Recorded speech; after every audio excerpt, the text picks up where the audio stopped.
So this picture, this was something that we walked by every single day on our way home. So the road that you see on the left, this was a major highway that would take us up to the hospital every day.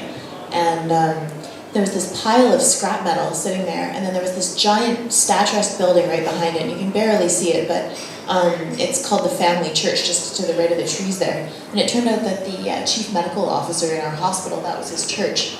So we would just walk by this every day, and it was incredible to see all this scrap metal, and then this beautiful church. And you'd go by there at night, and all the stained glass would be lit up, and you could hear all the singing, and it was really neat because it turned out that that's where, the director of the hospital would go to church every Sunday.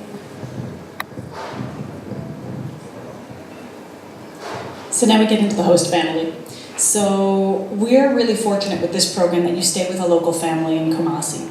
And you live with the host family for the month that you're there. They provide you with your meals. But the biggest benefit, of course, is the socializing, the time that you spend with this family, getting to know what the culture of Ghana is like, what the people of Ghana are like.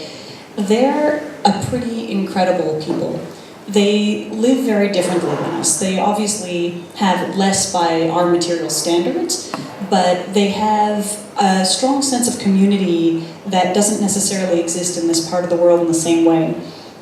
They, instead of living with two parents, however many children, possibly a grandparent in whatever house, and that's your nuclear family unit, they have extended families that live all together. So regularly in one house, and the houses look a little different too, regularly there'll be 12, 15, 20 people living in there. They all call each other mother, sister, brother, father. So we actually, it took us 2 weeks to figure out who actually really biologically belonged to who. Even when we asked them, we couldn't figure it out because words like cousin, aunt, niece, things like that are not really in their lexicon.